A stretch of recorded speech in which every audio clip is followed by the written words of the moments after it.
공미성인데 미성? 자, 오늘은 어렵지 않아요.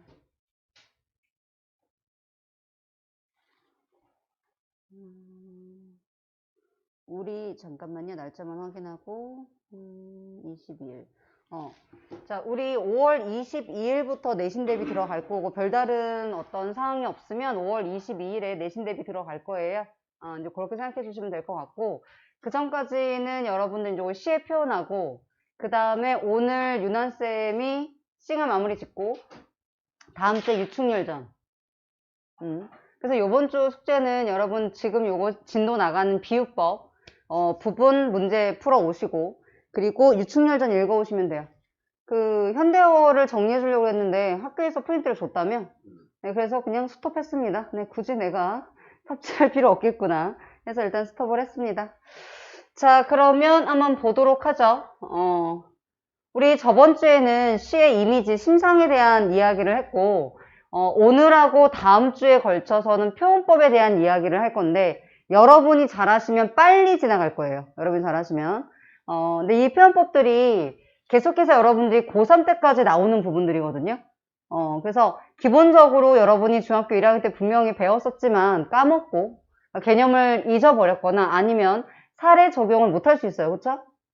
그래서 중요한 거는 작품을 보고 찾을 수 있는 거. 그래서 작품들을 많이 어렵지 않은 작품들 위주로 해서 여러분들이 표현법을 찾을 수 있도록 조금 해봤습니다. 그래서 오늘은 기본적인 개념들, 비유법의 개념들을 여러분 같이 점검하고 사례를 가지고 여러분 찾아보는 연습을 할 거예요. 자, 일단 칠판 한번 잠깐 보시면 자, 발상과 표현이라고 써있고 여러분들이 이제 고등학교 문제를 보다 보면 이런 말이 있어. 발상과 표현이 유사한 작품을 고르세요라고 나오거든요. 발상과 표현이 유사한 작품을 고르세요라고 하면 그때 발상이라는 게 별게 아니야. 그냥 생각이라고 생각하시면 돼요. 이 시를 얘가 쓰려고 했을 때 어떻게 쓸까라고 생각하는 거. 발상이라고 생각해 주시면 된다. 뭐 표현은 크게 문제 없을 것 같고. 자, 예를 들어 요 밑에 있는 작품 한번 볼게요. 이중섭에 관한 작품 한번 볼게요. 자, 이 시를 보시면 자, 조금 크게 해볼까? 네. 크게. 됐죠? 잘 보이죠? 자, 광복동에서 만난 이중섭은 머리에 바다를 이고 있었다. 근데 정말 머리에 바다를 이고 있진 않겠지? 자, 동경에서 아내가 온다고 바다보다 진한 빛깔 속으로 사라지고 있었다. 자, 눈을 씻고 보아도 길 위에 발자국이 보이지 않았다. 한참 뒤에 나는 또 남포동 어느 찻집에서 이중섭을 보았다. 바다가 잘 보이는 창가에 앉아서 진한 어둠이 깔린 바다를 그는 한 뼘 한 뼘 지우고 있었다. 동경에서 아내는 오지 않는다고. 자, 여러분 지금 보시면 시의 화자가 드러났어, 안 드러났어? 그냥 듣고 있었어? 드러났어? 안 드러났어? 드러났다, 안 드러났다는 걸 어떻게 알지? 그렇지. 자, 지금 다시 한번 점검하는 거야, 이거는. 나라는 단어가 있잖아, 그치? 자, 그럼 시작 화자가 드러났다. 표면적으로 드러났다라는 거는 무조건 나라는 말이 있으면 돼요. 찾으셔야 돼요. 자, 화자는 드러났어요. 자, 화자가 지금 누구에 대한 이야기를 하고 있지? 어차피 시에서는 내 얘기를 하거나 다른 대상에 대한 이야기를 하곤 하거든? 여기에선 내 얘기를 하는 게 아니지. 누구 얘기를 하고 있어요? 그렇지. 내가 지금 이중섭의 이야기를 하고 있어요. 자, 근데 지금 이중섭이 어떤 상황인데? 아내를 기다리는. 그래요. 아내를 기다리고 있어요. 근데 아내가 와요, 안 와요? 안 오고 있어요. 내용은 그게 다예요. 그쵸? 내용은 어렵지 않아요?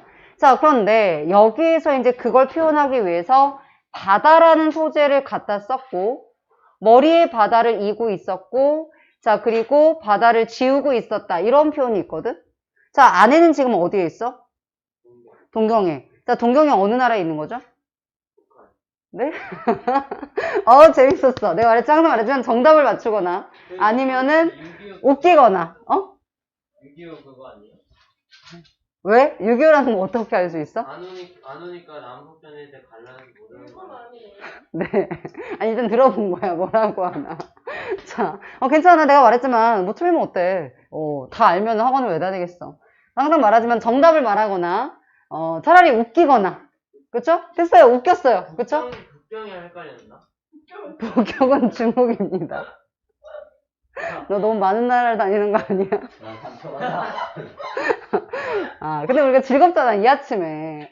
내가 재밌는 스타일도 아니고. 어째 얼마나 좋아. 난 고마워. 너무 재밌어. 오늘 벌써 지금 북경도 갔다 오고, 북한도 갔다 오고. 네, 조심스러운. 자, 네, 동경은 일본에 있는 거예요. 모를 수 있죠. 우리나라가 아닌데, 그치? 나는 그런 거 되게 신기한 것 같아. 왜, 사람들 중에서 다른 나라 수도를 잘 외우는 사람들 있잖아. 근데 외워? 아니요. 너무 신기한 거야. 어디 듣도 보도 못한 나라의 수도를 다 외우고 있어. 신석이 때 맨날 한단 거예요. 아, 그래? 신석이 보는데 아, 그래? 그럼 퀴즈 대회 할 때 넣어줄까, 그것도? 장난이야. 장난이야.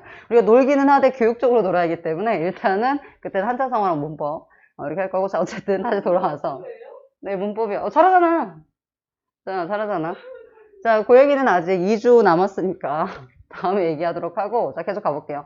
자, 안에는 일본에 있고, 이제 요거에 대한 얘기는 조금 이따 하고, 일단 나와 있는 것만, 항상 말하지만, 여러분들이 이제 문제에서 보기가 있고 정보가 있을 땐 정보를 활용하지만, 시만 볼 때는, 여러분이 아무런 정보 없이 시만 볼 때는 너무 과도하게 생각하는 건 나빠요. 지금 내가 나와 있는 것만 얘기를 하고 있잖아, 그치? 여러분도 나와 있는 것만 얘기하는 거고, 이렇게 찾는 게 중요해. 아니면, 이상한 얘기를 하게 된다고. 자, 일단 동경이 일본에 있어. 근데 그걸 알면 좋지만 만약에 모르면 아내가 왠지 모르겠지만 동경에서 아내가 오지 않고 있다라는 거 있잖아요. 그 정도만 보셔도 됩니다. 자, 그러면 지금 일본이라는 걸 알면 이 바다를 좀 이해하기가 쉬워. 자, 일본과 우리나라 사이에 뭐가 있어? 바다가 있잖아요. 그쵸? 그럼 아내가 바다를 건너서 와야 되는데 오고 있어, 안 오고 있어? 안 오고 있어요. 자, 그렇기 때문에 여기 지금 아내를 기다리면서 바다가 잘 보이는 창가에서 아내를 기다리면서 바다를 지우고 있었다. 자, 얘 입장에선 저 바다만 없다면 아내를 만날 수 있는 거 아니에요. 그쵸? 어떤 장애물 같은 거기 때문에 바다가 없었으면 좋겠다라는 표현을 지금 한 뼘 한 뼘 지우고 있었다라고 표현을 해준 거죠. 그러니까 이렇게 표현이 왜 중요하냐면 시의 어떤 주제를 전달하는 데 효과적이거나 화자의 정서를 전달하는 데 효과적일 수 있기 때문에 이런 표현들을 사용을 한다. 라는 걸 설명하기 위해서 위시를 써준 거고요. 실제로 이 이중섭의 아내가 일본인이에요. 일본인이고 원래는 얘네가 그 북한애가 고향이야. 북한에서 살고 있었어. 결혼은 살고 있었는데 전쟁이 터졌고 우리나라에서 전쟁하면 뭐지? 하나밖에 없어. 6.25. 얘네 싱하면서도 했잖아. 6.25가 터져서 얘네가 남으로 내려와서 북한이라고 자꾸 지금 북한에 꽂혔네. 자, 부산에도 살다가 이 남포동이 그 부산에 있는 거거든요. 부산에서 살다가 뭐 제주도에서도 살다가 그랬거든요. 근데 그러다가 생각해봐. 이중섭이 이제 여긴 나와 있진 않지만 이중섭의 직업이 화가예요. 화가야. 그런데 그림을 그리다가 지금 얘네가 피난을 왔어. 할 수 있는 일이 뭐겠어? 그래, 그냥 그림을 누가 사? 전쟁이 지금 전쟁이 났고 먹고 살기 힘든데. 부자들, 네, 그럴 수 있겠죠. 근데 부자들의 취향의 그림이 아니야. 나중에 여러분들이 혹시 이제 그림을 보게 되면 되겠지만, 약간, 일본 사람? 무슨 말이야? 일본 사람이 산다고? 일본인들이 취향 맞아가지고. 근데 이때는 알려진 화가가 아니었어. 알려진 화가가 아니었기 때문에 그림이 이제 팔리지는 않았었고, 그래서 이제 얘가 그냥 부둣가 이런 데서 막노동을 하면서, 알겠어요. 충분히 예뻐요. 자, 막노동을 하면서 생계를 이어갔어. 근데도 불구하고 뭐냐면 이제 전쟁이고 하니까 먹고 살기가 너무 힘든 거야. 더구나 심지어 고향도 아닌 낯선 곳이잖아요. 그래서 아내랑 사이가 굉장히 좋았거든. 아이들과도 그렇고 굉장히 좋았는데도 불구하고 먹고 살기가 힘들어서 나중에 이제 아내가 아이들을 데리고 친정으로 일본으로 건너가게 돼요. 그래서 아내랑 아이들이랑 떨어져서 지내게 된 거야. 그러니까 얘가 이제 굉장히 아내랑 아이들을 그리워했죠. 그러니까 둘 사이가 부부 사이에서 굉장히 사이가 좋았었어. 어느 정도 좋았었냐면 둘이 애칭도 있었어. 그래서 지금 이중섭은 잘 기억이 안 나고 아내를 이중섭과 이중섭의 아내를 나타내는 시가 있거든. 다른 작가가 쓴 거기에 보면 애칭이 나와. 근데 이중섭이 자기 아내를 발가락꾼 이렇게 불렀어요. 왜냐면 아내의 발가락이 좀 길었어. 그래서 이제 그거를 애칭 삼으시면 약간 이해가 안 되죠?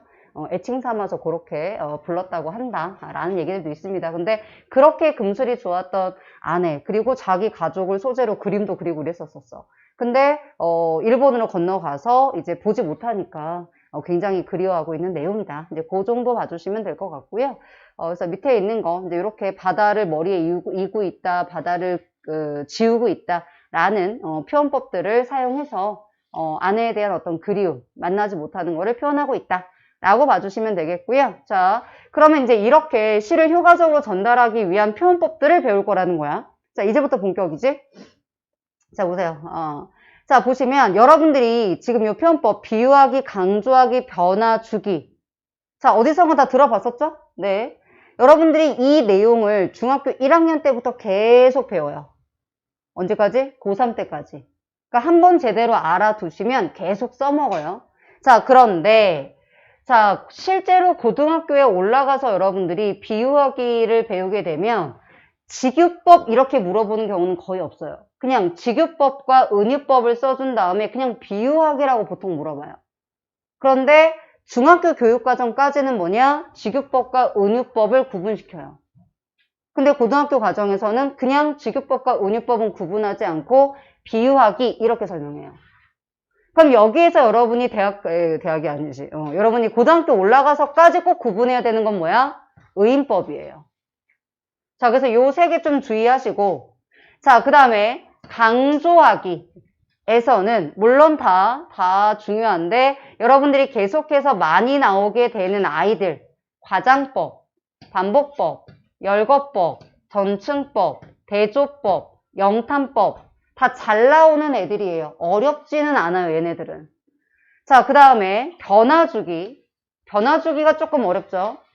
자, 서리법, 반어법, 역설법, 대구법, 문답법 얘네들이 제일 많이 나오는 애들이에요.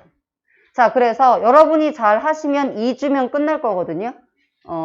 자, 그래서 가장 중점을 두는 거는 직유법, 은유법, 의인법, 반어법, 역설법, 서리법 얘네를 가장 강조해서 여러분 설명을 해드릴 거예요. 왜냐면 조금 여러분들이 구분을 잘 못하는 경우들이 있기 때문에.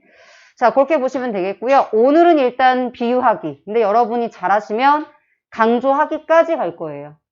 자, 그럼 한번 비유하기부터 가볼게요. 자, 조금 깊게 갈 거야. 여러분이 이미 비유하기를 알고 있기 때문에 조금 깊게 갈 건데, 자, 생각해봐. 우리가 비유하기를 왜 쓰냐면 보다 더 효과적으로 전달하기 위해서 쓸 거거든. 근데 이 비유하기 은유법이나 직유법이나 의인법을 쓸 때 꼭 나오는 단어가 원관념이라는 단어랑 보조관념이라는 단어야. 요거. 의인법에도 원관념, 보조관념이 있고 직유법에도 원관념, 보조관념이 있어요. 그러면 어떻게 얘네를 구분할까를 생각을 해봐야 돼. 자, 그럼 먼저 개념을 보자. 원관념은 말 그대로 내가 원래 나타내려고 했던 관념. 괜찮으시죠? 개념을 이해하세요?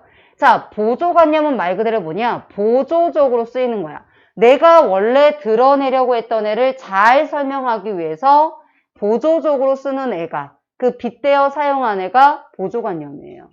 자, 예를 들어 볼게요. 자, 예를 들어 볼게요. 자, 뭘로 하면 좋을까? 정우? 네. 정우는 어떤 사람이야? 애들이 할 때 제일 많이 쓰는 단어 있잖아. 착한 사람. 자, 그러면 정우는 착한 사람의 대명사, 천사. 자, 네. 쓰고 싶지 않으니까 안 쓰셔도 돼요. 네. 자기 이름 써도 돼요. 네. 뭐, 이렇게, 채빈이는 장미꽃이다. 이렇게 쓰셔도 됩니다. 자, 보세요. 그러면 우리가 만약에 내가 내 친구한테 정우를 만약에 소개팅을 시켜줄 거야. 어때, 정우야? 할래? 선생님 친구는 나이가 많으니까. 선생님 친구 말고, 이제 주변에서 니네들이 정우한테 소개팅을 시켜줄 거야. 그래서 채빈이가 어떻게 시켜줄 용의가 있어? 그래. 자, 그래서 친구한테 정우를 소개시켜 줄 거란 말이지. 그럼 우리는 정우를 알지만 다른 사람은 정우를 모르잖아.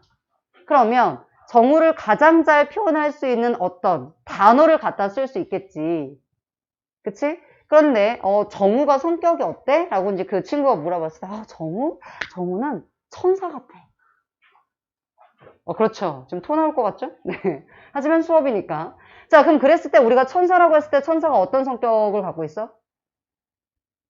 착하다. 그쵸? 어? 네, 배려심이 좋다. 착하다. 뭐 이런 거죠. 전혀 막 쓰고 싶지 않은, 그쵸? 그러니까 정우 이름 쓰지 말고 자기 이름 쓰시면 되겠죠. 자, 그럼 보세요. 지금 얘가 원관념이잖아. 그치?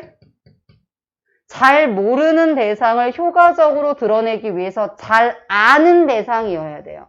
잘 아는 대상을 보조관념으로 사용했고, 이 둘 사이에는 뭐가 반드시 존재해야 돼? 그렇지, 공통점, 유사점이 있어야 된다라는 거야. 자, 지금부터 하는 얘기는 직접적으로 시험에 나오진 않지만 비유하기를 정확하게 이해할 수 있는 설명이에요. 자, 그러면 내가 잘 모르는 대상을 잘 아는 대상에 빗댈 건데 이 둘 사이에는 유사점이 있다. 이 유사점은 지금 우리가 뭐라고 했어? 착하다. 근데 실제로 우리는 비유하기 하면 공통점만 생각하는데 사실은 차이점도 있어요. 정우랑 천사의 차이점은 뭐야? 안 착하다 이건 안 돼. 지금 착한 게 공통점이니까. 자, 차이점이 뭐가 있어? 날개가 없잖아. 그쵸? 근데 잘 봐봐. 등에 있을 수도 있어. 그치? 자, 날개가 없잖아요? 네. 지금 애들이 뭐랄까 분위기가 되게 안 좋아졌는데 지금 얼른 마무리할게요. 자, 지금 보시면 둘 사이에 차이점도 분명히 존재해.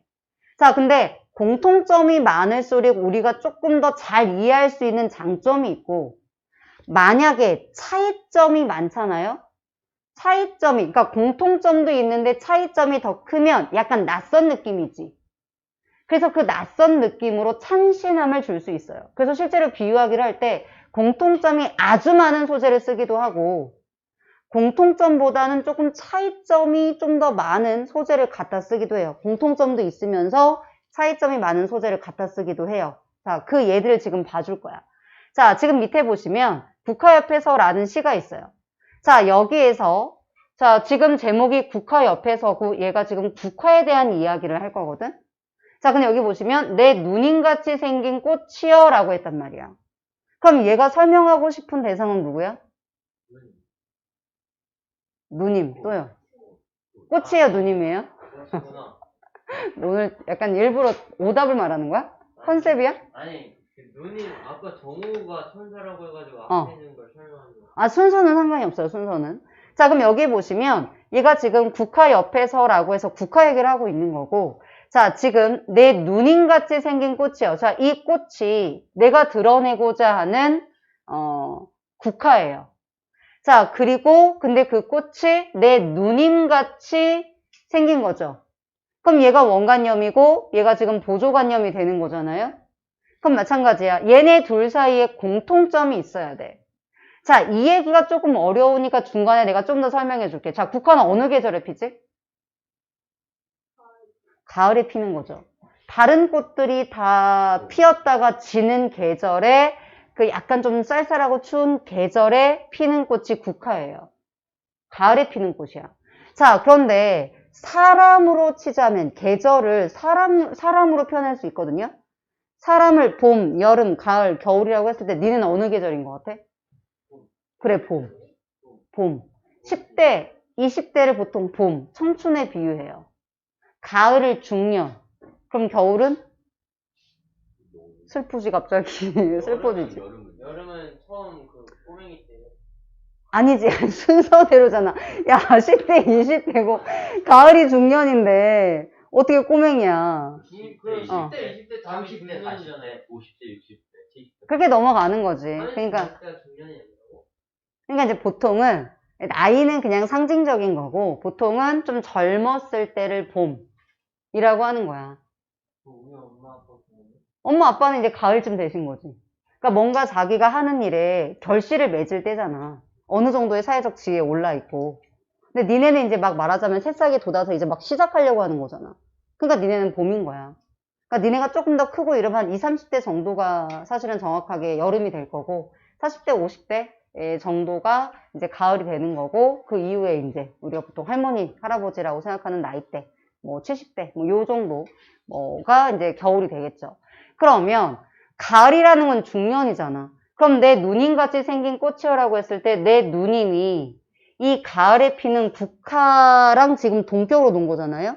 어떤 중년의 여성을 나타내는 거야. 젊은 시절의 어떤 시련과 방황을 모두 거친 삶의 성숙함을 지닌 그러한 나이.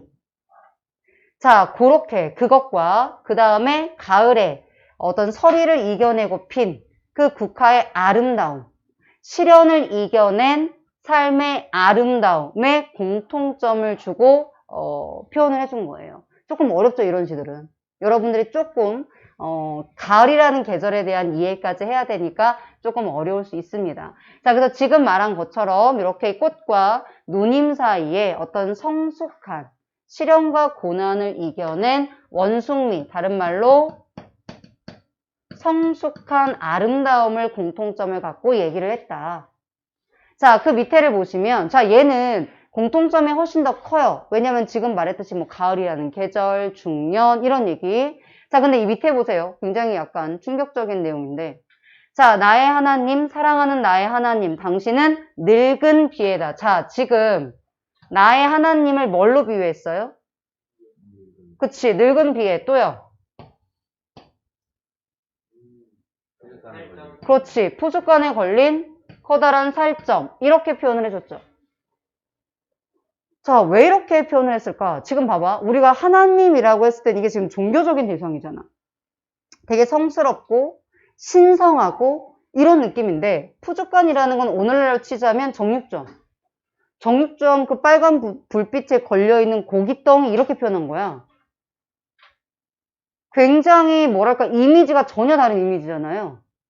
그럼 봐봐. 분명히 하나님과 얘 사이에 어떤 공통점이 있기 때문에 비유를 했을 건데 아까 얘처럼 그냥 자연스럽게 어느 정도 받아들여지는 게 아니라 너무나 대립적인 이미지라는 거지.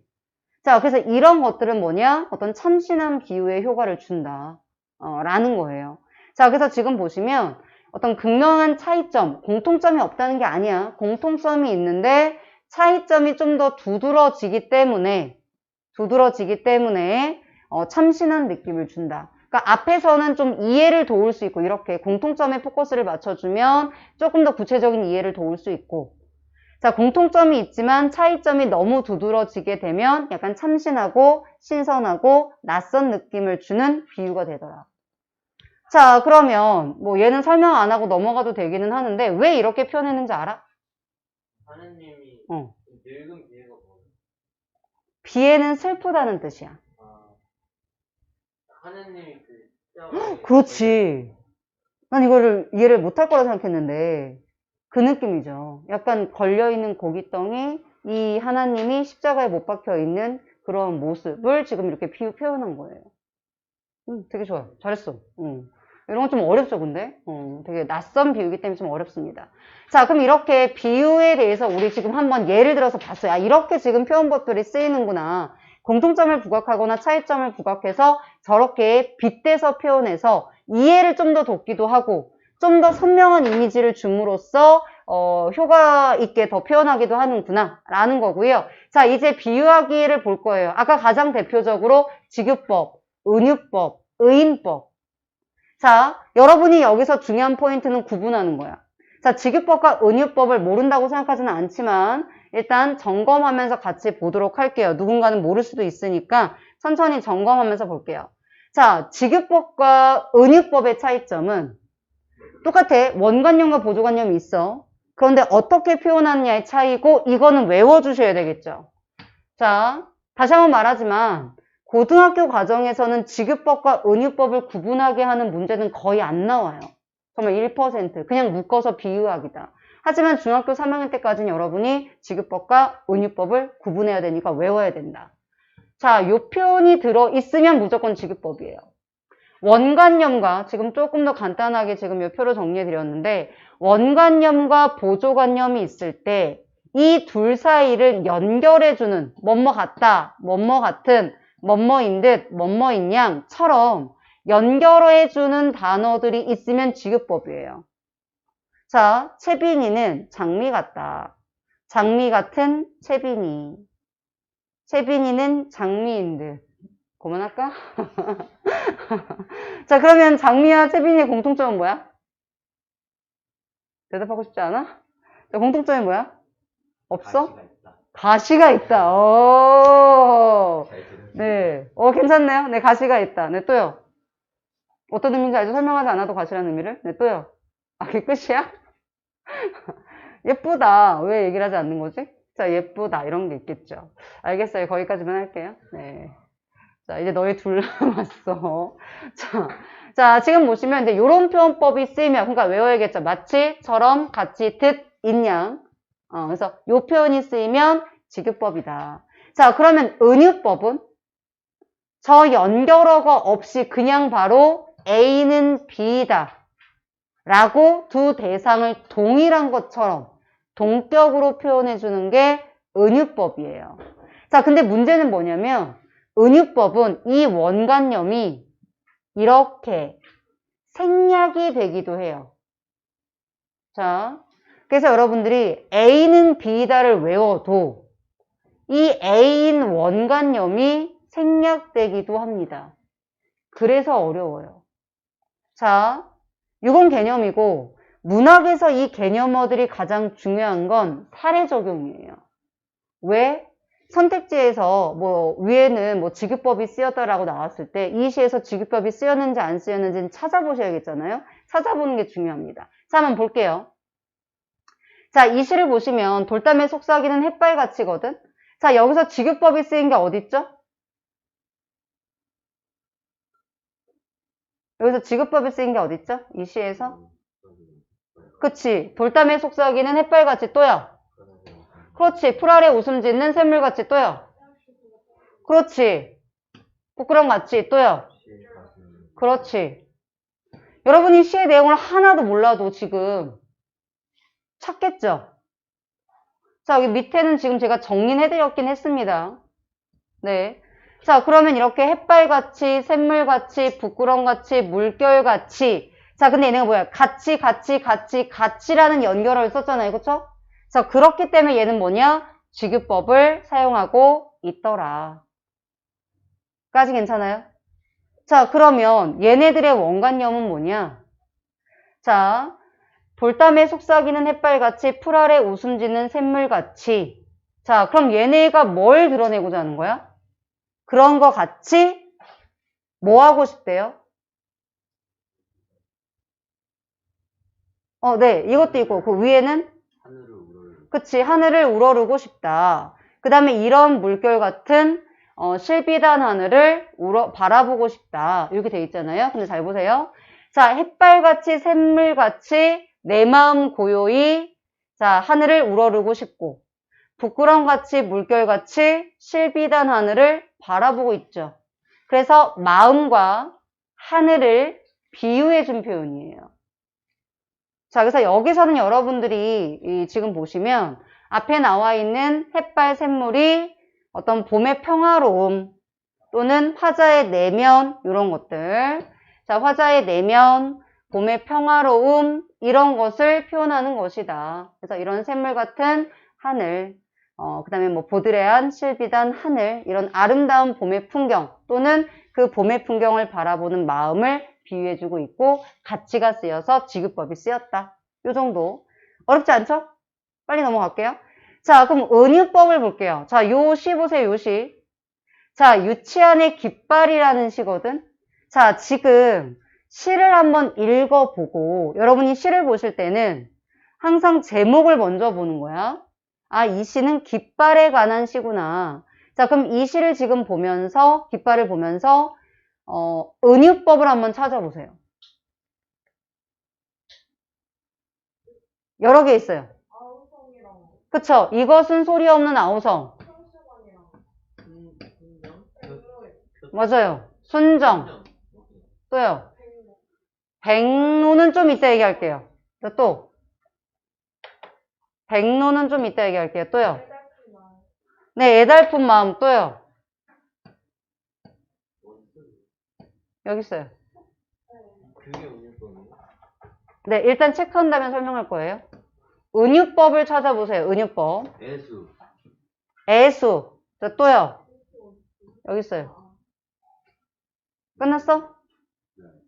아까 누가 노스텔지어 송송했던 것 같은데? 이렇게. 지금 빨간색이 은유법이에요. 자, 이 시를 보시면 이것이 뭐야, 이것이? 깃발이죠. 왜냐면 제목에서 얘가 이 시만 봤을 땐 여러분 전혀 얘가 뭔지 알 수가 없어. 그래서 우리가 이런 비유하기의 표현법들은 적어도 제목을 보거나 시의 내용을 봤을 때 알아차릴 수 있게 합니다. 무조건. 자, 그래서 제목이나 시의 내용을 봐야 되는데 제목이 깃발이니까 이것은 깃발이겠지. 자, 근데 이것은 소리 없는 아우성. 자, 근데 이걸 이해하는 게 조금 어려워, 사실은. 근데 아우성이래. 그리고 손수건이래. 순정이래. 애수래. 자, 그리고 슬프고 애달픈 마음이래. 라고 은유법은 찾았어. 자, 그러면 왜 이렇게 표현을 했는지 보자. 얘는. 자, 얘 역설법 할 때 다시 한번 얘기는 할 거거든요. 역설법 할 때도 이 시가 되게 잘 나오는 시예요. 근데 오늘 은유법, 직유법 가지고 살짝만 설명할게요. 자, 지금 보시면 이렇게 깃발이 매여 있어.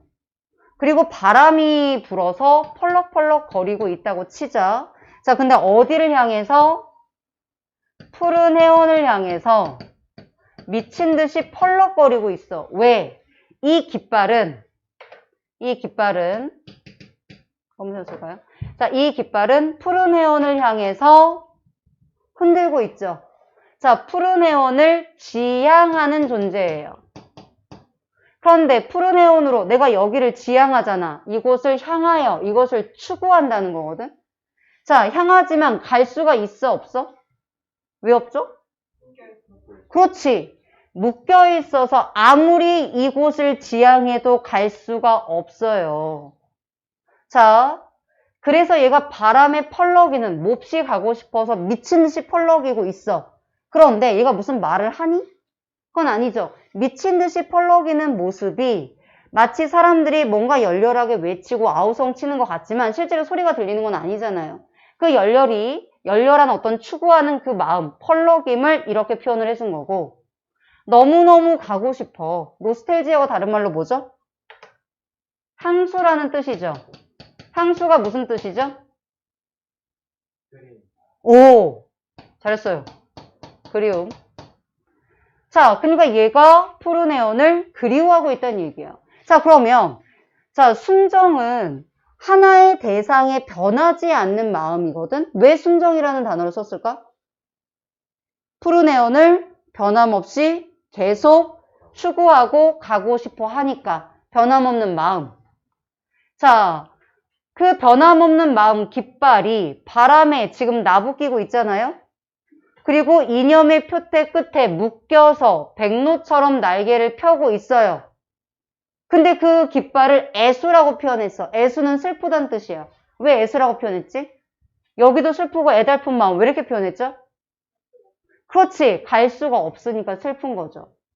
자, 그래서 이상향을 추구하지만 갈 수 없는 바로 누구의 모습이야? 자, 인간의 모습을 표현해 준 거다. 이거는 깃발이 푸른 해원을 향해서 미친 듯한 그리움, 추구하고 싶어하는 마음은 인간이 이상향을 지향하고 추구하고 있지만 어디에 묶여서? 현실에 묶여서 가지 못하는 상황을 비유적으로 표현했다. 그 인간, 이상향을 지향하는 그 인간을 깃발로 표현해줬다. 괜찮아요? 자, 그럼 여기서 이제 직유법을 찾아봅시다. 백로처럼 또요. 없나요? 그렇지, 잘했어. 물결같이. 자, 얘네가 직유법이죠. 봐봐. 얘네들은 원관념을 A는 B다의 형태로 쓰거나 원관념이 생략된 채 쓰였죠. 그쵸? 자, 여기는 지금 순정은 물결같이, 애수는 백로처럼 물결같이의 원관념이 순정인 거야. 오케이? 근데 순정이 결국 뭐였지? 깃발이었죠. 그래서 물론 물결도 깃발을 표현하기는 하는 거야. 그런데 한 번, 두 번, 비유된 거죠. 자, 밑에 백로를 보세요.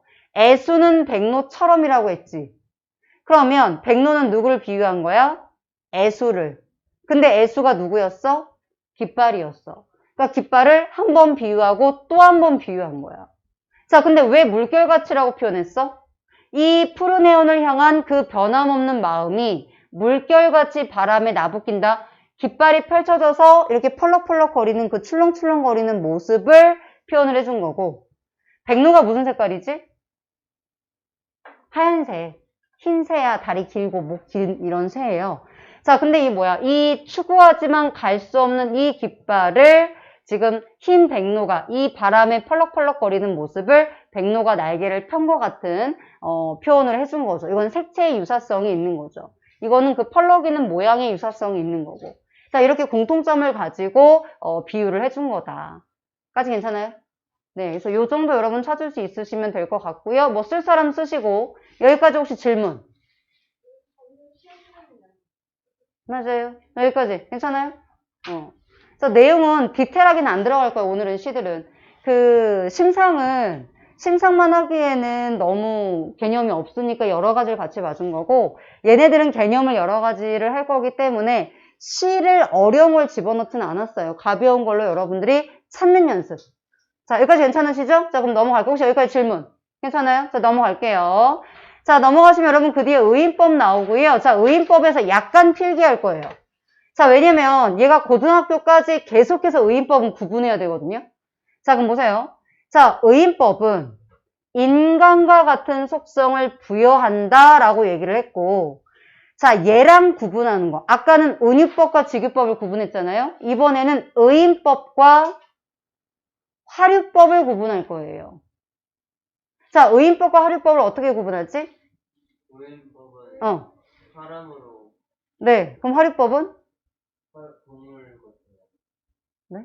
그거 아니에요. 사물이나 사물의 생물인 것처럼. 그치. 즉 살아있는 것처럼. 이 포인트야. 인간처럼 표현했느냐, 생명이 있는 것처럼 표현했느냐. 요 차이고, 여기서 내가 중요하게 설명하고 싶은 거는 의인법을 의인법이라고 물어보지 않고 고등학교 과정에서는 다른 단어를 써요. 자, 이렇게 인간과 같은 속성을 부여했다는 말을 다른 말로 뭐라고 하느냐 써주세요. 인격화시켰다라는 표현으로 많이 써요. 인격이 사람이 갖고 있는 게 인격이잖아요. 그치? 그럼 이 인격화시켰다는 게 뭐야? 사람처럼 감정을 갖는다든지 써주세요. 자, 아니면은 의지를 갖는다든지. 자, 아니면 어떠한 생각을 한다라든지 어떤 판단을 한다라든지 이런 거야. 감정이 나오는 게 제일 쉬워요. 근데 고등학교 과정에서 시들이 어려운 이유는 감정이 제일 많이 나오지만 그 외에 어떤 생각을 한다, 어떤 의지를 갖고 있다 이런 표현들이 제일 어렵습니다. 찾을 때. 자, 요거고요. 자, 그러면 이 의인법을 찾는 법에 대한 이야기를 조금 할게요. 요거 한번 써주세요. 자, 의인법 쉽게 찾는 법. 자, 1번. 여러분이 시를 보다 보면 사물을 너라고 부르는 경우가 있어. 자, 여러분 집에 뭐 예를 들어서 애완동물을 키운다고 치자. 그 아이의 이름은 구름이야. 그럼 내가 집에 퇴근하고 집에 가서 구름아라고 부를 수 있지. 그럼 구름이가 네, 멍 하고 대답해? 냐옹이라고 대답해? 아, 고양이였어? 아니, 상관없어요. 자, 걔네가 대답을 하잖아. 그럼 여러분이 와서 아유 오늘 많이 힘들었어. 너 오늘 집에서 뭐 했어? 하고 막 대화를 시도하잖아요. 그쵸? 그럼 막 이 강아지가 여러분을 핥아주기도 하고 막 꼬리를 흔들기도 하고 막 이러고 있잖아. 하지만 정작 그 고양이나 개의 속마음은 밥 내놔라 이런 의미일 수도 있어요. 아, 밥 좀 빨리 주지. 꽁 흔들면서. 하지만 여러분은 어떻게 받아들여? 그래, 내 마음을 알아주는 건 너밖에 없어. 이러면서 막 쭈쭈쭈쭈 하고 뽀뽀하잖아. 그럼 이제 걔가 아 뭐야 입냄새 이렇게 하지만 멍 했는데 여러분은 그래 너도 좋다고 또 뽀뽀를 하죠. 자, 대화가 안 될 수 있어. 근데 여러분은 대화가 된다고 생각할 수도 있겠지. 자, 생각해 보세요. 그러면 동물인데 마치 사람처럼 너라고 부른다든가 뭐 아이라고 부른다든가 이렇게 이름을 부른다든가 자, 이런 것들이 다 의인법이에요. 무조건 의인법이에요. 자, 그래서 사물을 여러분이 작품을 보실 때 사물을 무조건 너라고 지칭하거나 자, 너라고 부르는 거예요. 지칭하거나 아니면 호명하는 거야. 이름 부르기. 이런 거 있죠. 국화야, 해야 솟아라, 해야 솟아라 이런 거 있잖아요. 이름 부르기. 자, 그 다음에 국화야 너는 이런 식으로 너라고 지칭하기. 자, 시를 보는 순간 사물을 이렇게 한다. 그럼 무조건 생각할 필요 없어요. 그냥 무조건 의인법이에요. 고민할 필요 없어. 자, 그 다음에 두 번째. 자, 두 번째 가장 찾기 쉬운 방법만. 자, 두 번째는 자, 이제 아주 여러분이 일반적으로 찾았던 방법들이에요. 사물이 나와 있고 그 사물이 감정을 갖고 있구나. 자, 물론 의지, 생각, 판단 다 돼요. 근데 감정을 제일 많이 드러내기 때문에 여러분이 감정이라고 봐주시면 됩니다. 자, 요게 가장 쉽게 빠르게 찾는 법이에요. 그리고 나서도 안 보이면 말했지만 의지라든가 생각이나 이런 걸 드러내고 있는가를 판단하시면 돼요. 자, 이렇게 봐주시면 되겠고요. 자, 그럼 한번 볼게요. 자, 요거는 제목이 이성부의 봄이라는 거거든요. 그럼 봄에 대한 이야기를 안 쓴 사람, 네, 쓰세요. 자, 봄에 대한 이야기를 하고 있는 시구나. 까지 괜찮니? 자, 그러면 여기 시를 한번 볼게요. 자, 기다리지 않아도 오고 기다림마저 잃었을 때도 너는 온대요. 너가 누구죠? 네, 자 보세요. 그럼 이렇게 우리가 제목이 봄이니까 너라고 하는 순간 이 너는 봄이고 그래서 고민할 필요 없이 얘는 뭐라고요? 의인법이라고요. 오케이? 자, 그럼 일단 의인법은 이미 나왔어. 얘는 의인법이지. 아, 얘를 의인화 시켰구나. 이미 나왔는데 자, 사람처럼 하는 행동이 어딨죠? 그러면 사람처럼 어떻게 하죠? 그렇지. 뭐 기웃거리고 한눈 팔고 싸움하고 또요. 네. 눈을 비비며 너는 이런 것도 되겠죠? 근데 사실 눈을 비빈다라는 건 동물도 이렇게 비빌 수 있으니까 요 표현보다는 이제 여기까지 정도 보시면 되겠고 바람도 이런 것도 되죠.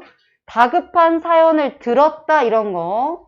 자, 그럼 이런 것도 사실 의인화가 되겠죠. 물론 이거는 바람에 대한 얘기지만 자, 그래서 너가 이렇게 하고 자, 바람이 이렇게 하고 자, 이런 것들이 다 뭐가 쓰였냐? 의인법이 쓰였다라는 거죠. 까지 괜찮아요? 네. 그래서 여러분들이 자, 지금 구체적으로 찾아봤지만 실제로 이렇게 찾지 않아도 너라고 찾는 순간 이미 우리는 의인법이다. 괜찮아요? 자, 넘어갈게요. 괜찮으시죠? 네. 자, 그래서 여러분들이 요 정도 보시면 되겠고요. 자, 화류법 볼게요. 자, 화류법 묘시를 보시면 자, 제목이 아침의 이미지야. 자, 그러면 이 시는 뭐에 대한 설명이야? 아침에 대한 설명인 거죠? 뭐 쓰고 있는 중이니? 괜찮니? 네. 자, 아침에 대한 거죠. 자, 그럼 이게 무슨 말이지? 어둠이 새를 낳고 돌을 낳고 꽃을 낳는다. 정말 오늘은 새를 낳아볼까? 하고 새를 낳고 오늘은 꽃을 잉태해볼까? 꽃을 낳고 이런 게 아니죠. 이게 어떤 의미인지 알아? 아침이 밝아오면 깜깜했다가 어둠이 걷히면서 사물의 모습들이 드러나잖아요. 그쵸? 자, 어둠이 걷히면서 드러나는 사물의 모습을 마치 어떤 새끼를 낳는 것처럼 이렇게 표현을 해준 거죠. 뭔가를 낳는 것처럼. 그래서 어두웠다가 밝아지는 모습을 이렇게 표현했다. 자, 근데 이렇게 무언가를 낳는 행위는 사람만 뭘 낳는 게 아니죠. 짐승들도 새끼를 낳고 하잖아요. 자, 그렇기 때문에 얘는 뭐냐? 화류법이라는 거죠. 그러니까 예를 들어서 산맥이 달린다. 의인법이야, 화류법이야? 산맥이 달린다. 의인법? 산맥. 그러니까 산이 달린다고, 산. 화류법? 화류법? 오른손 걸 거야? 아니네. 산맥이 달린다. 의인법. 의인법이네. 의인법이네. 화류법. 화류법?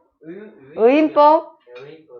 자, 내가 아까 뭐라고 그랬어? 가장 많이 나오는 패턴에 아무것도 해당되지 않아요. 그쵸? 자, 그러면 달리는 게, 그럼 이제 저게 해당되지 않는다면 여러분이 뭘 생각해야 돼? 이게 사람만 달리는가? 치타, 사자, 달리잖아요. 여러분 집에 있는 강아지도 달리잖아요. 자, 그러니까 이건 뭐예요? 활용법이에요. 괜찮아요? 혼란을 겪었어? 네. 근데 감정이 있는 것처럼 응. 표현하는데 말하는데 감정이 없네요. 근데 아까 말했지만 감정만 의인법은 아니죠.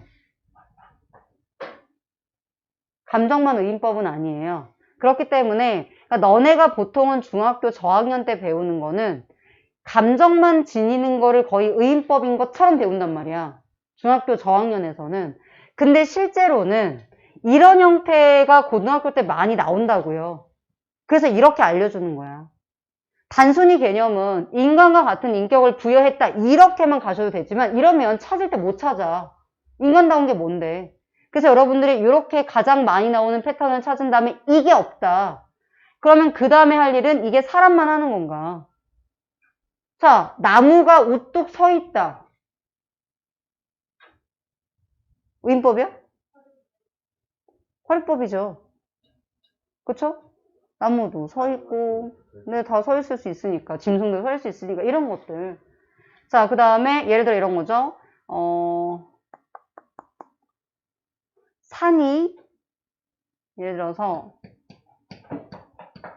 산이 아래를 굽어보며, 주어는 얘야. 한숨을 짓는다. 이런 표현들은 뭐야? 의인법이죠. 어떤 한숨이라는 건 걱정, 근심의 의미니까. 왜? 뭐라고? 인격화 이거에서 어떤 얘기죠? 그러니까 사람과 같은 속성을 부여하는 게 인격이 사람이 갖고 있는 게 인격이잖아요. 그러니까 인격화 시켰다가 사람처럼 표현했다 이런 뜻이에요. 사람의 속성을 이야기해 준 거고. 자, 이렇게 예문들은 뒤쪽에 좀 더 넣어드렸어요. 자, 그 다음에 여러분 지금 보시면 대유법을 볼 건데 대유법은 많이 안 나와. 근데 혹시 궁금할까봐 환유와 그 다음에 제유로 구체화 시켜드렸지만 여러분은 그냥 보통은 대유법으로 묶어서 아셔도 돼요. 자, 이런 거지. 만약에 나에게 빵을 달라 이렇게 말했단 말이에요. 어머, 그래 너 빵 좀 먹어라. 빵만 막 계속 줬어. 뭐 먹어라. 자, 여기서 빵을 주세요라고 하는 건 정말 빵만 주세요라는 의미일 수도 있겠지만 먹을 걸 주세요. 자, 여러분이 집에 학교 갔다 와서 엄마한테 엄마 밥 좀 주세요라고 했는데 엄마가 그래 하고 밥만 딱 줬어. 정우야 밥 먹어 하고 밥만 딱 줬어. 그럼 뭐라고 엄마한테? 반찬이 없어. 엄마 뭐야 반찬이 어딨어 이렇게 말할 수 있잖아. 그럼 여러분이 밥을 주세요라는 얘기는 정말 딱 밥만 달라는 얘기였어? 아니죠. 밥하고 반찬 같이 뭔가 내가 식사를 할 수 있는 걸 주세요라는 의미가 되는 거잖아요. 자, 그러면 봐봐. 밥이라는 게 지금 내가 말한 밥이라는 게 결국은 음식, 어떤 식사를 의미하는 거잖아. 자, 이 음식과 식사의 부분을 차지하는 거죠. 자, 여러분 이런 거 들어봤을 거야. 펜은 칼보다 강하다. 그럼 처음 들어봐? 펜은 가요? 아니요. 아직 마스크 때문에 펜은 칼보다 강하다라는 문장이 있어. 그럼 정말 펜과 칼이 싸웠을 때 펜이 이기는 거야? 문이 무보다. 그렇죠. 맞아. 그러면 이러한 펜이라는 거는 결국 어디의 일부분이야? 문화의 일부분이야. 칼이라는 거는 어떠한 무력의 일부분이야. 자, 그러니까 문화의 힘이 무력보다 강하다라는 거야. 이해되니? 자, 그러면 이 문화라든가 무력을 이루는 일부분들이란 말이지. 자, 부분의 속성을 통해서 이렇게 전체를 드러내는 거를 대유법이다. 자, 엄밀하게는 구분하지만 여러분은 거기까지 모르셔도 된다. 왜? 이런 개념이 나오면 일단 줍니다. 여러분은 이 개념은 외워야 되지만 제유나 환유는 이걸 갖고 문제를 낸다. 그러면 다 개념을 줘요. 그러니까 괜히 신경 쓰지 마시고 대유법이 뭔가. 자, 근데 빈도수는 낮다. 자, 넘어갈게요. 자, 그 밑에 다음 보시면, 자, 그 다음 보세요. 그 다음 보세요. 여기. 자, 빼앗긴 들에도 봄은 오는가? 자, 여러분 보세요. 빼앗긴 들에도 봄은 올까요? 봄이 오면 봄이 오겠죠. 자, 그런데 얘는 내가 좀 정보를 줄게요. 요것만 가지고는 알 수가 없으니까. 자, 시대적인 배경이 일제강점기예요. 자, 그러면 지금은 남의 땅, 빼앗긴 들인데 시대적 배경을 일제강점기로 넣어줘 볼게요. 이렇게 써주시고 그럼 빼앗긴 남의 땅, 빼앗긴 들, 미안해요. 지금은 남의 땅, 빼앗긴 들은 뭘 나타내는 거야? 빼앗긴 나라를 빼앗긴. 그렇지. 얘는 지금 빼앗긴 조국을 뜻하는 거죠. 그럼 우리나라의 그 땅이나 들이 우리나라의 일부분이잖아요. 자, 부분을 통해서 이렇게 전체를 드러내는 게 대유법이라고요. 괜찮아요? 자, 요게 대유법이죠. 자, 그러면 봄은 뭘까요? 봄은 물론 대유법은 아닌데 봄은 뭘까요? 해방, 광복이겠죠. 어쨌든 대유법은 여기에 쓰인 거고요. 자, 그 다음 보겠습니다. 자, 풍유법 보세요. 풍유법. 자, 풍유법은 속담이나 격언을 인용한 게 풍유법이에요. 너 자신을 알라라고 말했다. 누가 말했죠? 모셔도 됩니다. 네, 소크라테스가 말했죠? 아, 그랬어요? 네. 자, 뒤에 예문을 잠깐 볼게요. 자, 뒤에 예문. 자, 내가 여러 가지 시들이 일단 떠오르는 대로 가장 많이 나왔던 거 위주로 좀 넣어드렸거든요. 예물 찾는 게 조금 오래 걸렸는데. 자, 지금 19쪽 잠깐 봐주세요. 19쪽. 예문을 찾느라 조금 어려웠어요. 숙제할 때는 조금 쉬울 거예요. 금방금방 쓸 수 있는 숙제들이 많아서. 자, 1번 보세요. 자, 1번. 자, 요거 지금 연습 문제 1번 보시면 예시는 이거 좀 어려운 시예요. 자, 제목이 추일서정이거든. 가을날에 느끼는 정서에 대해서 얘기한 거예요. 서정, 정서. 자, 가을날 느끼는 마음이야. 자, 그럼 시를 보세요. 자, 낙엽은 폴란드 망명 정부의 집회. 이거 뭐가 쓰인 것 같아? 표현법. 지금까지 배웠던 것 중에 뭐가 쓰인 것 같아? 그렇지. 은유법. 잘했어요. A는 B다. 여러분, 가을에 가장 대명사 낙엽이죠? 자, 근데 그 낙엽이 어때? 길가에 막 굴러다녀요. 너무 많이 굴러다녀. 자, 망명정부의 집회. 이미 망해버린 나라의 집회는 돈의 가치가 있어요? 없어요? 없어요. 거의 휴지 조각처럼 낙엽처럼 함부로 마구 굴러다니겠죠. 그 정도로 지금 길가에 많이 이렇게 있다. 라는 의미가 되겠고요. 자, 그 다음에 여기 보세요. 길은 한 줄기 구겨진 넥타이처럼. 자, 얘가 은유법이어서 써주시면 되겠고요. 여기 은유법 쓰였고. 자, 구겨진 넥타이처럼. 여긴 뭐가 쓰였어요? 그렇지. 직유법이에요. 자, 그럼 보세요. 자, 낙엽은 폴란드 망명의 집회, 즉 폴란드 망명 정부의 집회의 원관념은 낙엽이죠. 그러면 구겨진 넥타이처럼, 근데 주어가 누구였어? 길은. 그쵸? 그럼 넥타이처럼의 원관념은 길이 되겠죠. 괜찮아요? 자, 요렇게. 자, 그러면 지금 여러분이 1번, 2번, 3번 해보세요. 1, 2, 3만. 자, 1, 2, 3. 어렵지 않습니다. 1, 2, 3. 금방 할 수 있어요. 4까지 할게요. 왜냐면 딱 4명이니까. 네. 시켜보죠. 네. 여기 여러 개 있을 수 있는 거예요. 여러 개 있을 수도 있죠.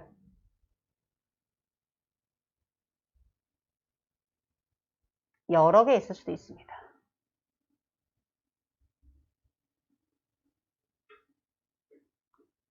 오늘 어렵지 않죠?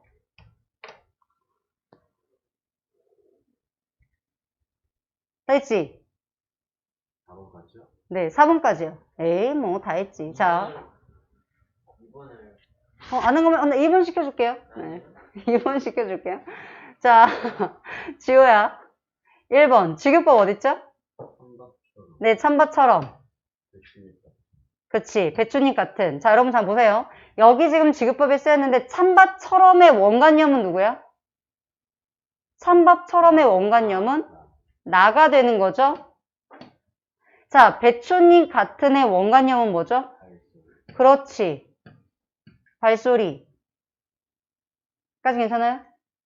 자, 그럼 두 번째. 지금 밑줄 근개 지규법이에요. 동그라미 한 게 아니라. 자, 원관념 좀 써줄까요? 얘네가 원관념. 원관념. 자, 2번. 시켜줄게, 정우. 2번 되게 고대하니까. 잠깐만요.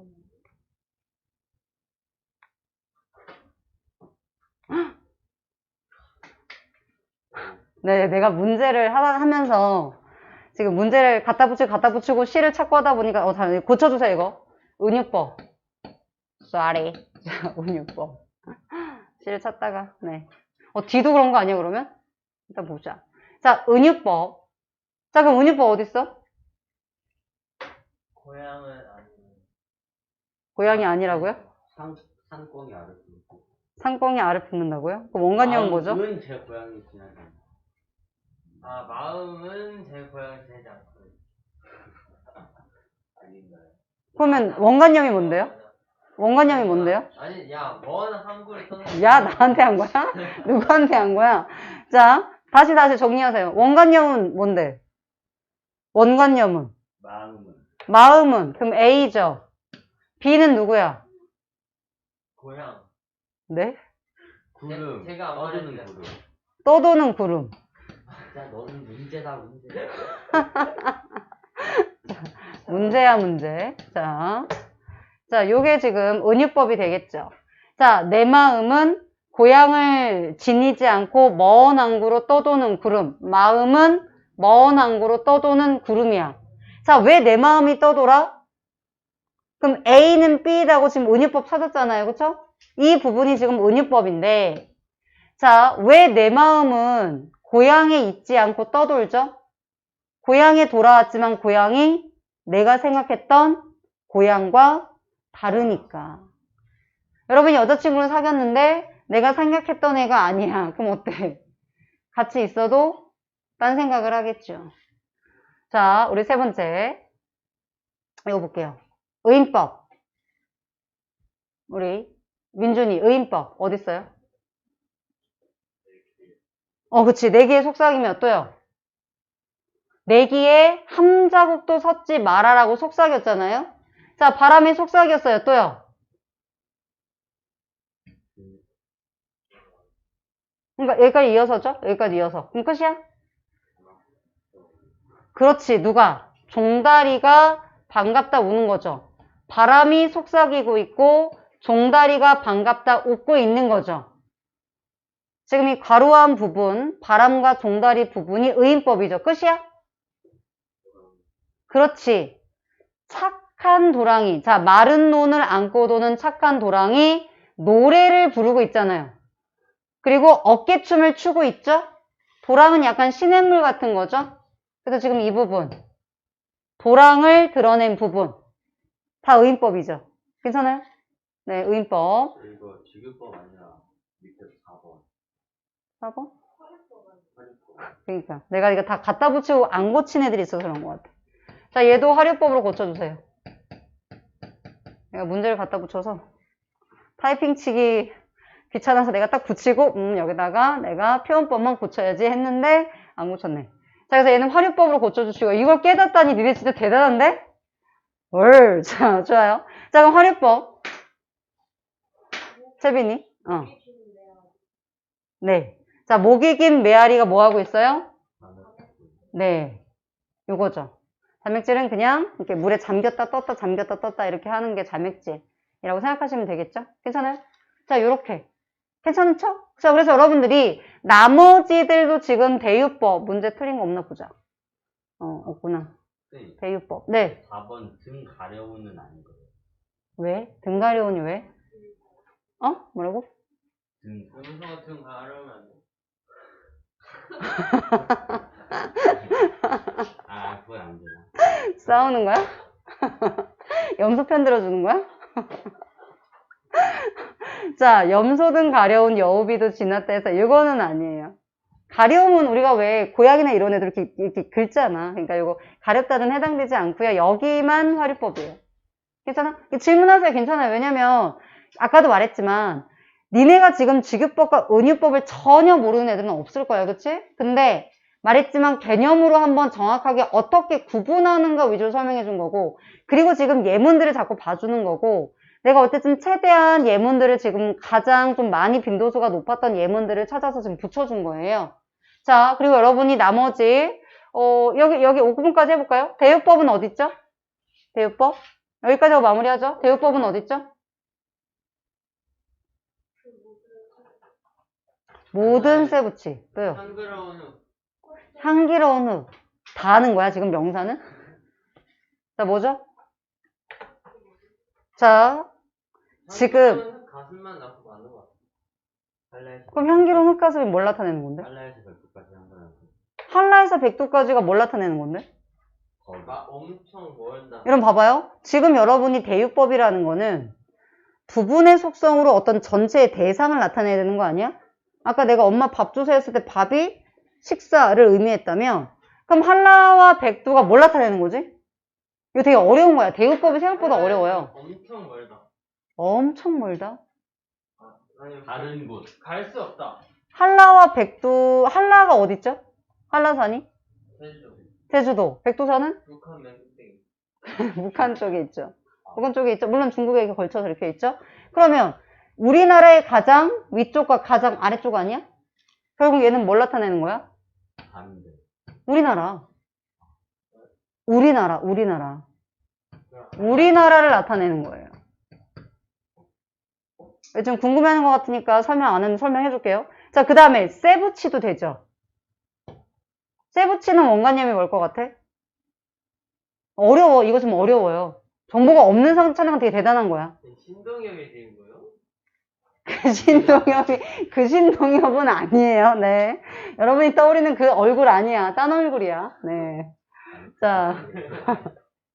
그래, 그 말 왜 안 하나 했다. 세우치? 애들이 하면 맨날 하는 질문들이 있어요. 마찬가지고. 그 다음에 뭐, 김유정을 설명할 때는 애들이 남자였어요? 뭐 이런 거 있잖아. 남성 작가인데, 이름 때문에 여성을 많이 오해하죠. 세부치는, 이거는, 아니, 뭐, 어려워요. 어려워. 이걸 못 맞추면 얘는 더 못 맞추지. 어떤 무기, 무력. 못 맞춘다니까? 이게 뭐냐면, 껍데기는 가라라고 했으니까 껍데기는 긍정이야, 부정이야? 부정이에요. 그래요, 부정이야. 근데 이런 뭔가 부정적인 것들이 우리나라에서 꺼지라고. 우리나라에서 꺼지고, 향기로운 흙가슴만 남고, 이 세부치 같은 애들, 껍데기 같은 부정적인 애들은 우리나라에서 꺼지라고. 그 얘기야. 우리나라에서 싸우지 마라. 우리나라에서 싸우는 거 뭐 있지? 6.25. 6.25. 무기잖아, 무기. 전쟁. 6.25. 그러니까 실제로 이 씨가 말하고 싶은 거는 지금 이런 게 어떤 순수한 그런 마음만 남고 우리나라에서 이런 어떤 무력, 전쟁, 휴전선 이런 것들이 또는 뭔가 부정부패들이 사라지길 바라는 마음인 거죠. 괜찮아요? 자, 여기까지 지금 같이 풀어드렸고요. 이거 좀 사실 대유법은 어려울 수 있어요. 자, 그래서 이제 여기까지 보셨고, 여러분 나머지 마찬가지예요. 지금 연습 문제를 집에서 숙제예요. 아마 여기는 오타가 없겠지? 자, 그래서 여러분들이 이제 요거는 문제를 풀어봐 주시면 될 것 같고요. 자, 그리고 뒤에 실전 문제는, 자, 이제 저렇게 실제 시험에 나오는 게 아니라, 지금 실전 문제처럼, 뭐, 2번처럼, 이렇게 뭐, 은유법, 뭐, 의성어, 우리 지금 배우지 않은 단어들, 하지만 여러분이 알고 있는 단어들을 위주로 좀 넣어드렸거든요. 그래서, 요렇게 여러분이 실제로는 하나의 세트로 문제가 구성이 되죠. 비유법만 모아서 내는 경우는 내신 문제 말고는 실제 모의고사엔 그렇게 나오진 않아요. 여러 개의 개념어들이 이렇게 섞여 있기 때문에, 자, 요런 식의 어떤 문제의 하나의 선택지, 은유를 통해 대상의 다양한 의미를 드러내고 있다. 근데 실제로 고등학교 문제는 이렇게 나와. 비유를 통해 이렇게 나와요. 그럼 여러분이 비유가 있다라고 하면 은유법, 직유법, 화류법 이런 게 쓰였으면 되는구나라고 생각하시면 돼요. 비유라고 나오면. 괜찮으시죠? 자, 그래서 요건 여러분 끝까지 여러분 문제 풀어 오시고요. 뭐 개수가 얼마 되지 않습니다. 그래서 요거 한번 풀어와 주시면 될 것 같아요. 그래서 요번 주 숙제는 자, 요거 작품들 여러분들 풀어보시고 서술형도 하나 있어요. 자, 풀어보시고 자, 그리고 유충열절 학교에서 프린트 받으셨죠? 그거 읽어오는 거. 학교에서 읽는 시간에 읽어도 되겠네요. 자, 읽어오시고 자, 한자 성어는 우리 그 뒤에 이어서 해오시면 되겠죠? 자, 그 다음에 어휘 숙제 있었죠? 한자 성어 어휘 숙제. 대신에 이번 주는 어휘 테스트는 보진 않아요. 어휘 숙제만 하시면 되고 한자 성어 테스트랑 그리고 여러분 요 유충열전 그 다음에 예 해오시면 됩니다. 아, 이걸 다 해요? 어떤 거? 이 전체를 다 해요? 생각보다 많지 않아. 안 많아요. 안 많아요. 안 많게 넣었어. 왜냐면 유충열전 읽어야 되기 때문에 많이 넣지 않았습니다. 금방 하실 거예요. 네. 네. 한자 성어 우리 그때 12주 차인가? 12주 맞니? 221번부터 한자 성어 221번부터요. 됐나요? 숙제는 문자로도 한번 보내줄게요. 내가 지금 쿠키가 19개 그죠? 네. 여기까지 질문 없으면 여기까지 하겠습니다. 잠깐 쉬었다가 유난쌤이랑 함께 또 즐겁게 보험 같은 거 들면 네. 막 20개씩 보여잖아. 11시 30분에 할게요. 네.